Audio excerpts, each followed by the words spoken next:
Let's start learning English. ഇന്ന് ഞാൻ വളരെ ബേസിക് ആയിട്ടുള്ള കുറച്ച് കാര്യങ്ങളായിട്ടാണ് വന്നിട്ടുള്ളത്. ബേസിക് എന്ന് കേൾക്കുമ്പോൾ എനിക്കെന്തിനാ ബേസിക് എന്നൊന്നും ആരും പോകരുതേ. കാരണം ഈ ബേസിക്സ് നല്ല രീതിയിൽ ഇംഗ്ലീഷ് അറിയുന്ന പലരും പോലും തെറ്റിക്കാറുണ്ട്. ഓക്കെ, സോ നമുക്ക് അതിലേക്ക് ഡയറക്റ്റ് പോവാം. ഞാൻ വലിയ എക്സ്പ്ലനേഷൻ അല്ലെങ്കിൽ ഇൻട്രൊഡക്ഷൻ ഒന്നും തരുന്നില്ല. ആദ്യം തന്നെ ആൽഫബറ്റ്സ്. ഓക്കെ, ഇംഗ്ലീഷിൽ എത്ര ആൽഫബറ്റ്സ് ഉണ്ട്? 26 അല്ലെ, 26 ആൽഫബറ്റ്സ് ആണ് ഇംഗ്ലീഷിൽ. ഓക്കെ, അപ്പൊ ഈ 26 ആൽഫബറ്റ്സിൽ 5 വവൽസ് ആൻഡ് 21 കോൺസണൻസ്. ഏതൊക്കെയാണ് vowels? A, E, I, O, U. A, E, I, O, U. ഇങ്ങനെ 5 വവൽസ് ആണ് അല്ലെ. ബാക്കിയുള്ളത് കോൺസണൻസ്, 21 കോൺസണൻസ്. ഓക്കെ, ബാക്കി ഏതാണെന്ന് അറിയാലോ ആൽഫബറ്റ്. നമുക്ക് ഒരു പ്രാവശ്യം ഫുള്ള് പറയാം അല്ലെ. A, B, C, D, E, F, G, H, I, J, K, L, M, N, O, P, Q, R, S, T, U, V, W, X, Y, Z. Z-ന് Z എന്നും പറയാം. ഓക്കെ, അങ്ങനെ 26 ആൽഫബറ്റ്സിൽ നമുക്ക് 5 വോവൽസ് ആണുള്ളത്. ഏതൊക്കെയാണ് vowels? A, E, I, O, U. അപ്പൊ ഞാനിത് എന്തിനാ പറയുന്നത്? നമുക്കൊക്കെ ആൽഫബറ്റ്സ് ഒക്കെ അറിയുന്നതല്ലേ എന്നൊന്നും ചിന്തിക്കല്ലേ. അടുത്ത് പറയാൻ പോകുന്നത് നമ്മള് ഒരു വാക്കിന് മുൻപ് എ എന്ന അക്ഷരവും എ എൻ എന്നുള്ള ഒരു കുട്ടി വാക്കും ചേർക്കാറുണ്ട് അല്ലെ. Like an apple, a boy. അപ്പൊ എവിടെയൊക്കെയാണ് ഈ എ ആൻഡ് യൂസ് ചെയ്യുക? അപ്പോഴേ അതിനാണ് വോവൽസും കോൺസണൻസും പറഞ്ഞെന്ന് പറഞ്ഞു. അങ്ങനെയാണെങ്കിൽ ഒരു കാര്യം കൂടി ഞാൻ പറയാനുണ്ട്. അതെന്താണ്? Countable nouns. Okay, countable nouns എന്ന് പറയുന്ന സമയത്ത് ഒരുപാട് എക്സ്പ്ലനേഷൻ ഞാൻ ഇതിൽ തരുന്നില്ല. നൗൺസ് എന്താണെന്നുള്ളത് സെപ്പറേറ്റ് ആയിട്ട് നമുക്ക് ലെസൺ നോക്കാം. ഇതിലിപ്പം കൗണ്ടബിൾ എന്നുള്ളതിലാണ് ഞാൻ ഇമ്പോർട്ടൻസ് കൊടുക്കുന്നത്. കൗണ്ടബിൾ എന്ന് പറഞ്ഞാൽ എന്താണ്? എണ്ണാൻ സാധിക്കുന്നത്. എണ്ണാൻ സാധിക്കുന്നത് എന്തും കൗണ്ടബിൾ ആണ്. കൗണ്ടബിൾ 2, 3, 4.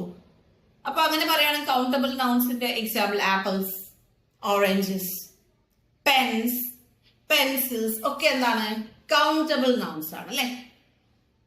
എണ്ണാൻ പറ്റാത്തത്, ഉദാഹരണം ഒരു ഗ്ലാസ്സിൽ വെള്ളമുണ്ട് അല്ലെങ്കിൽ ഒരു ബോട്ടിൽ വെള്ളമുണ്ട്. ഒരു ബോട്ടിൽ എന്ന് പറയുമ്പോൾ 1 ബോട്ടിൽ എന്ന് പറയുമ്പോൾ എ ബോട്ടിൽ എന്ന് പറയാം.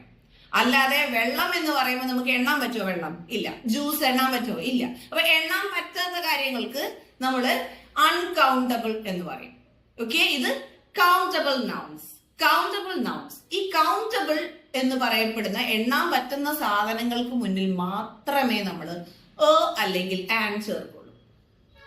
ഒരെണ്ണം എന്നുള്ളതിന്റെ ഒരു അർത്ഥത്തിലാണ് ഈ എ അല്ലെങ്കിൽ ആൻ. എ എന്ന് പറയുന്നത് എ എന്ന് എഴുതുന്നത് നമ്മൾ ഒരു വാക്കിന്റെ മുന്നിൽ വരുന്ന സമയത്ത് നമ്മൾ എ എന്നാണ് ഉച്ചരിക്കുക. ഒന്ന് ശ്രദ്ധിക്കൂ, എന്റെ വായിലേക്ക് ശ്രദ്ധിക്കൂ.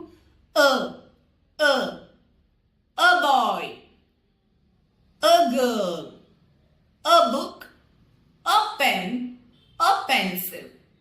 ഓക്കെ, അപ്പൊ നിങ്ങൾ എ ബോയ്, എ ഗേൾ എന്നൊന്നും വിളിക്കരുത്. അതിൽ നമ്മൾ മലയാളത്തിലാണ് എ ബോയ്, എ ഗേൾ എന്നൊക്കെ പറയുന്നത്. നമുക്ക് എന്താണ്? A boy, A girl. Okay, okay, നമ്മള് കൗണ്ടബിൾ ആയിട്ടുള്ള എണ്ണാൻ പറ്റുന്ന കോൺസണന്റ് കൊണ്ട് സ്റ്റാർട്ട് ചെയ്യുന്ന, കോൺസണന്റ് വെച്ച് തുടങ്ങുന്ന, ഇംഗ്ലീഷ് ആൽഫബറ്റ്സിലെ കോൺസണന്റ് വെച്ച് തുടങ്ങുന്ന ഒരു എണ്ണാൻ പറ്റുന്ന കാര്യത്തിന്റെ മുന്നിൽ അത് ഒരെണ്ണമാണെങ്കിൽ നമുക്ക് എ എന്ന് ചേർക്കാം. ഇനി അതല്ല, നമ്മൾക്ക് എണ്ണാൻ പറ്റുന്ന ഒരു സംഭവം, അത് ഒരെണ്ണമാണ്, അതിന്റെ പേരിന്റെ ആദ്യത്തെ അക്ഷരം ഒരു വവൽ ആണെങ്കിൽ നമ്മൾ അതിന്റെ മുന്നിൽ എന്ത് ചേർക്കും? A N, an. An apple. An apple a day keeps the doctor away. An apple. ആപ്പിൾ എന്നുള്ള വാക്കിന്റെ ആദ്യത്തെ അക്ഷരം A. So A N an ചേർക്കുന്നു. A day. D as a consonant. So ഡേക്ക് മുന്നിൽ എന്ത് ചേർക്കുന്നു? എ ചേർക്കുന്നു. സോ നമ്മൾ എന്ത് വായിക്കും? എ ഡേ, ഒരു ദിവസം. ആൻ ആപ്പിൾ, ഒരു ആപ്പിൾ. എ ഡേ, ഒരു ദിവസം. ഓക്കെ, അപ്പോ നിങ്ങൾക്ക് എല്ലാവർക്കും മനസ്സിലായി കാണുമെന്ന് വിചാരിക്കുന്നു. ടീച്ചർ ഇന്ന് പറഞ്ഞ കാര്യങ്ങൾ എന്തൊക്കെയാണ്? 26 ആൽഫബറ്റ്സ് പറഞ്ഞു, അതിൽ 5 വവൽസ് പറഞ്ഞു. ഓക്കെ, 21 കോൺസണൻസ് ആണെന്ന് പറഞ്ഞു. നമ്മള് കൗണ്ടബിൾ എന്താണെന്ന് നോക്കി. ഓക്കെ, കൗണ്ടബിൾ ആയിട്ടുള്ള നൗൺസിന്റെ മുന്നിൽ മാത്രമേ ഈ ആൻ എന്നുള്ള ഉച്ചാരണം നമ്മൾ കേൾക്കുള്ളൂ. കാരണം 1 എന്നുള്ള അർത്ഥമാണ്. അപ്പോ എ ഡേ, ആൻ ആപ്പിൾ എന്നൊക്കെ പറയുന്ന എക്സാമ്പിൾസ് നോക്കി. ഓക്കെ, ഇത് നമുക്ക് എന്താണ് ഈ കാര്യം നമുക്ക് പലപ്പോഴും കൺഫ്യൂഷൻ ആവുന്ന മറ്റൊരു ഇതിലേക്ക് നമുക്ക് കടക്കാം. THE, the. ഈ ദയുടെ പ്രത്യേകത എന്താന്ന് വെച്ച് കഴിഞ്ഞാല് എ ബുക്ക്, ആൻ ആപ്പിൾ എന്നൊക്കെ പറയുമ്പോൾ ഒരു പുസ്തകം, ഒരു ആപ്പിൾ. അതിപ്പോ ഒരു 10 ആപ്പിൾ ഉണ്ടെങ്കിൽ ഏതൊരെണ്ണം എന്ത് തന്നെയാണ്? ആൻ ആപ്പിളിൽ ഏതുമാകാം. പുസ്തകം അതുപോലെ തന്നെ. നേരെ മറിച്ച് ദ ബുക്ക് എന്ന് പറയുന്നുണ്ടെങ്കിൽ അത് 10 പുസ്തകം ഉണ്ടെങ്കിൽ അതിൽ ഏതോ ഒരു പുസ്തകത്തിനെ വളരെ വ്യക്തമാക്കി നമ്മൾ ചൂണ്ടിക്കാണിക്കാൻ വേണ്ടിയിട്ടാണ് ആയിരിക്കും അത് ദ യൂസ് ചെയ്യുന്നത്. THE, the. അതുപോലെ തന്നെ ആപ്പിൾ എന്ന് പറയുമ്പോൾ ദി ആപ്പിൾ, ദി ആപ്പിൾ. അപ്പോ ഈ 10 ആപ്പിളുകൾ ഉണ്ടെങ്കിൽ ഓക്കെ, അതിൽ ഏതോ ഒരു ആപ്പിളിനെയാണ് ഈ പറയുന്നുള്ളത് എന്ന് മനസ്സിലാക്കണം. അതിലും ടീച്ചർ പറഞ്ഞതിൽ കുറച്ച് വ്യത്യാസമുണ്ട് അല്ലെ? THE എന്നുള്ളത് രണ്ടിടത്ത്, പുസ്തകത്തിന്റെ കാര്യത്തിൽ വന്നപ്പോഴും ആപ്പിളിന്റെ കാര്യത്തിൽ വന്നപ്പോഴും ഡിഫറെന്റ് ആയിട്ടാണ് ടീച്ചർ പറഞ്ഞത്. അത് ശ്രദ്ധിച്ചോ? The book, the apple. The book, the apple. ഇവിടെ തന്നെയാണ് നമ്മുടെ വവൽസ് ആൻഡ് കോൺസണൻസ് എന്നുള്ള കോൺസെപ്റ്റ് തന്നെയാണ് നമ്മൾ വീണ്ടും ശ്രദ്ധിക്കേണ്ടത്. വവൽസിൽ തുടങ്ങുന്ന വാക്കുകൾക്ക് മുന്നിൽ THE എന്ന വാക്ക് വരുന്ന സമയത്ത് അതിനെ നമ്മൾ ദി എന്നാണ് ഉച്ചരിക്കേണ്ടത്. The apple, the egg, the elephant. Okay, നേരെ മറിച്ച് നമ്മള് കോൺസണൻസ് കൊണ്ട് തുടങ്ങുന്ന വാക്കുകൾക്ക് മുന്നിലാണ് THE വരുന്നതെങ്കിൽ the book, the pen, the pencil എന്നൊക്കെയാണ് പറയുക. ഓക്കെ, ഇത് മനസ്സിലായല്ലോ? അപ്പൊ ടീച്ചർ എന്തിനാണ് ABCDEFG വെച്ച് തുടങ്ങിയതെന്ന് മനസ്സിലായല്ലോ? അത് ബേസിക് ആണ്. പക്ഷെ ആ ബേസിക് മുതൽ നമ്മൾ നോക്കിയാൽ മാത്രമേ ഇതൊക്കെ നമ്മൾക്ക് മനസ്സിലാക്കാൻ സാധിക്കുള്ളൂ. അപ്പോ നിങ്ങൾ എല്ലാവരും ഈ വീഡിയോ ഒരു തവണ കണ്ട് മനസ്സിലായിട്ടില്ലെങ്കിൽ ആദ്യം ഒരു തവണ കാണുക. അപ്പോഴേ തന്നെ എന്താണ് നോട്ട്സ് പ്രിപ്പയർ ചെയ്യുക. നോട്ട്സ് പ്രിപ്പയർ ചെയ്തതിന് ശേഷം ഒന്ന് നോട്ട്സ് വായിച്ചു നോക്കുക. എന്നിട്ട് നിങ്ങൾക്ക് കൺഫ്യൂഷൻ ഉണ്ടെങ്കിൽ നിങ്ങൾ ഒന്നുകൂടെ വീഡിയോ കാണുക. എന്നിട്ടും കൺഫ്യൂഷൻ തീർന്നിട്ടില്ലെങ്കിൽ നിങ്ങൾക്ക് എനിക്ക് സംശയം പറഞ്ഞ് മെസ്സേജ് ചെയ്യാവുന്നതേ ഉള്ളൂ. ഓക്കെ, എല്ലാവരും നന്നായി പഠിക്കുക. ഇനി ഇതിന് ശേഷം വരുന്ന ഒരു 10 ക്വസ്റ്റ്യൻസ്, അതിന്റെ ഉത്തരങ്ങൾ നിങ്ങൾ ഇവിടെ കമന്റ്സിൽ തന്നെ നൽകുക. ഓക്കെ, ഈ വരാൻ പോകുന്ന 10 ക്വസ്റ്റ്യൻസിന്റെ ഉത്തരം നിങ്ങൾ കമന്റ്സിൽ എഴുതുക. ഓക്കെ, അത് just fill in the blanks questions ആണ്. കറക്റ്റ് ആയിട്ട് നമ്പർ ഇടുക, ക്വസ്റ്റ്യന്റെ നമ്പർ ഇടുക, ആൻസർ എഴുതുക. ഓക്കെ, അപ്പൊ നമുക്ക് ക്വസ്റ്റ്യൻസ് നോക്കിയാലോ? Okay, all the best. Okay, ക്വസ്റ്റ്യൻസിലോട്ട് പോകുന്നതിന് മുൻപായിട്ട് നമുക്ക് കുറച്ച് എക്സാമ്പിൾസ് ഡിസ്കസ് ചെയ്യാം. ഓക്കെ, എക്സാമ്പിൾസ് ആദ്യം നമുക്ക് ആൻ യൂസേജിൻ്റെത് നോക്കാം. An apple, an apple. An apple എന്ന് പറയാൻ കാരണം എന്താണ്? ആപ്പിൾ എന്ന വാക്കിന്റെ ഫസ്റ്റ് ലെറ്റർ ഒരു ഓവൽ ആയതുകൊണ്ട്. ഓക്കെ, അടുത്തത് an elephant, an elephant. An archive, an archive. An alphabet, an alphabet. An umbrella, an umbrella. ഇനി കോൺസണൻസ് ആണ് സ്റ്റാർട്ടിംഗ് ലെറ്റർ എങ്കിൽ എങ്ങനെയായിരിക്കും? a book, a book. A pen, a pen. A sight, a sight. A man, a man. A teacher, a teacher. അല്ലേ? ഇനി നമ്മൾ THE എന്നുള്ളതിനെ the എന്നും the എന്നും ഉച്ചരിക്കുന്ന ഡിഫറെൻറ്റ് സിനാരിയോ നമ്മൾ ഡിസ്കസ് ചെയ്തു അല്ലേ. അത് ഈ എ അല്ലെങ്കിൽ എന്നുള്ളതും ആൻ എന്നുള്ളതും അതേ രീതിയിലാണ് നമ്മൾ ദി എന്നും ദ എന്നും യൂസ് ചെയ്യുക അല്ലേ. The apple, the apple, the elephant, the elephant, the archive, the archive, the alphabet, the alphabet, the umbrella, the umbrella. ഇനി ദ ആണെങ്കിലോ the book, the pen, the site, the man, the teacher. The book, the pen, the site, the man, the teacher. വ്യത്യാസം മനസ്സിലായല്ലോ? Okay. അപ്പോഴും നമുക്ക് കുറച്ച് exercises, അതായത് ഓരോ സ്ക്രീനിലായിട്ട് ഒരു 2-3 സെൻറ്റൻസസ്, 3 to 4 സെൻറ്റൻസസ് കാണിക്കും. അതിൻ്റെ ആൻസേഴ്സ് ആ സ്ക്രീൻ കാണുമ്പോൾ തന്നെ എന്ത് ചെയ്യുക, കമൻറ്റ് ചെയ്യുക. വീഡിയോ ഒന്നും എക്സിറ്റ് ചെയ്ത് പോകേണ്ട കാര്യമില്ല, പോസ് അടിക്കേണ്ടതും കാര്യമില്ല. നിങ്ങൾക്ക് ടൈപ്പ് ചെയ്യാനുള്ള ടൈം ഉണ്ടാവും. ഓരോ സ്ക്രീനിനും നിങ്ങൾ അതിൻ്റെ താഴെ തന്നെ എന്ത് ചെയ്യുക, കമൻറ്റ് ചെയ്യുക. Okay, answers. ഓക്കെ, അപ്പോൾ നമുക്ക് ക്വസ്റ്റ്യൻസിലോട്ട് പോകാം. റെഡി?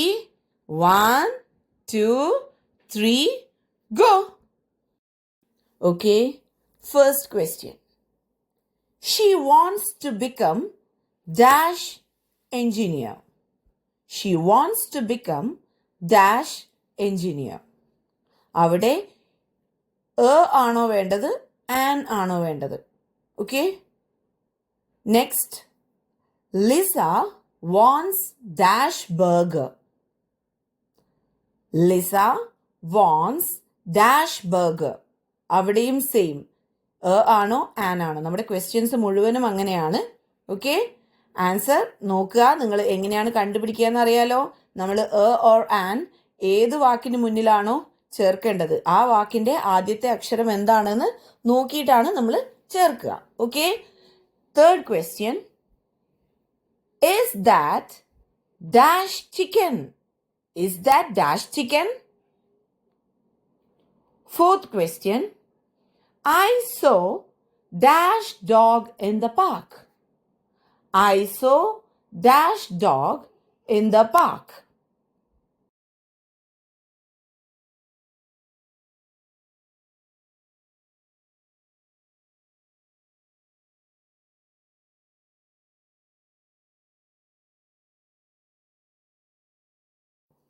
ഓക്കെ, 4 സെന്റൻസസിന്റെയും ഉത്തരങ്ങൾ നിങ്ങൾ ശരിയാക്കിയിട്ടുണ്ടാവുന്നു ഞാൻ വിശ്വസിക്കുന്നു.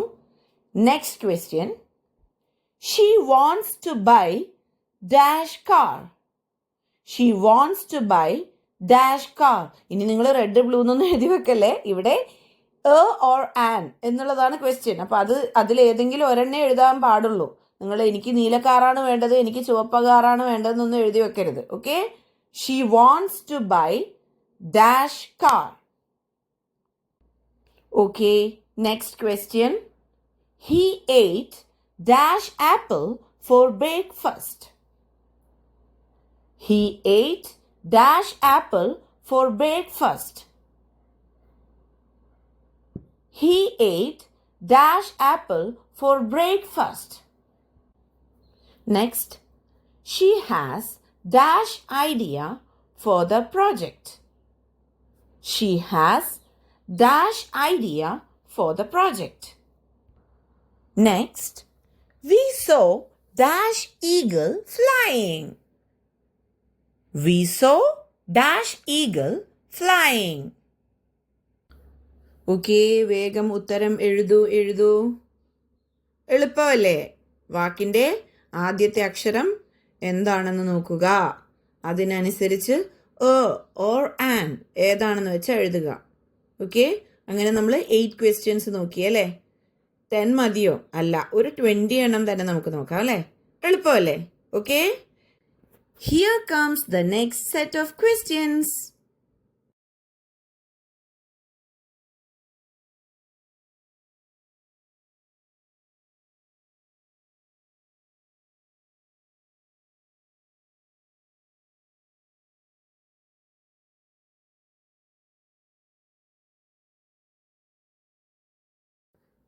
Ninth question. I have dash piano. I have dash piano. Next. She bought dash apple. She bought dash apple. He went to dash hospital. He went to dash hospital. Tracy has dash umbrella. Tracy has dash umbrella. Liz saw dash dog. Liz saw dash dog. എളുപ്പല്ലേ? എഴുതൂ. I have dash piano. She bought dash apple. He went to dash hospital. Tracy has dash umbrella. Liz saw dash dog. Okay? Ready? Okay.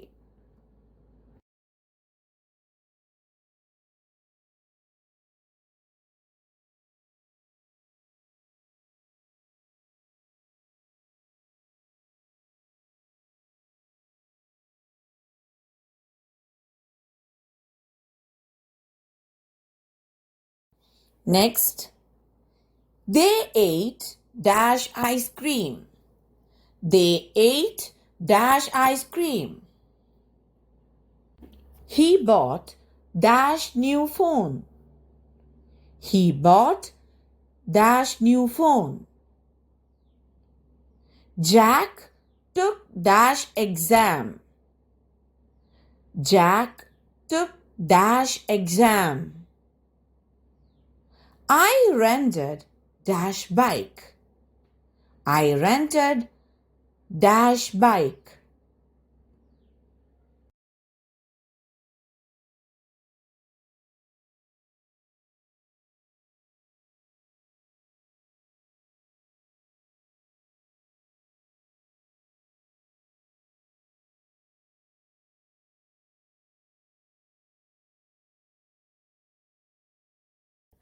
Okay, next. He went to dash office. He went to dash office. She has dash big family. She has dash big family. I want to bake dash apple pie for my birthday. I want to bake dash apple pie for my birthday. Okay? അങ്ങനെ questions ഒക്കെ കഴിഞ്ഞിരിക്കുകയാണ്. എല്ലാവരും 20 ക്വസ്റ്റ്യൻസിൻ്റെ ആൻസേഴ്സും കറക്റ്റായിട്ട് എഴുതി കാണുമെന്ന് കരുതുന്നു. Okay? അപ്പോൾ നമ്മൾ ഇന്ന് എന്തൊക്കെ പഠിച്ചു? നമ്മൾ ബേസിക്കിൽ നിന്ന് വരുവാണ് അല്ലേ? ആൻഡ്, ദ, ദി, ഈ 4 യൂസേജ് പഠിച്ചു. അതിനുവേണ്ടി നമ്മൾ ആൽഫബറ്റ്സും അതിൻ്റെ ഡിഫറെൻറ്റ് ടൈപ്സ് ഓഫ് ആൽഫബറ്റ്സും പഠിച്ചു അല്ലേ? ഒക്കെ ഓർത്ത് വെക്കുക. ക്ലാസ് വർക്ക് എഴുതിയിട്ടുണ്ടാവുമെന്ന് കരുതുന്നു. ബാക്കി ഹോംവർക്ക്സ് ഗ്രൂപ്പിൽ വരും. എന്തായാലും മക്കളെ, ഇതൊക്കെ വളരെ ബേസിക് ആണ്, പക്ഷേ വെരി വെരി ഇമ്പോർട്ടൻറ്റ്. ഇതിലൊക്കെ മിസ്റ്റേക്സ് വരുത്തുക എന്ന് പറഞ്ഞാൽ ഒട്ടും അറിവില്ലാത്തതുപോലെ ആയി പോകും. ഓക്കെ? സോ ഇത് ഇപ്പോഴേ ഒരു തവണ കണ്ടു, എന്നിട്ട് ക്ലാസ് വർക്ക് എഴുതി കാണും, അത് വായിക്കുക. അതെടുത്ത് വായിച്ച് മനസ്സിലായിട്ടില്ലെങ്കിൽ വീണ്ടും കാണുക. ഓക്കെ?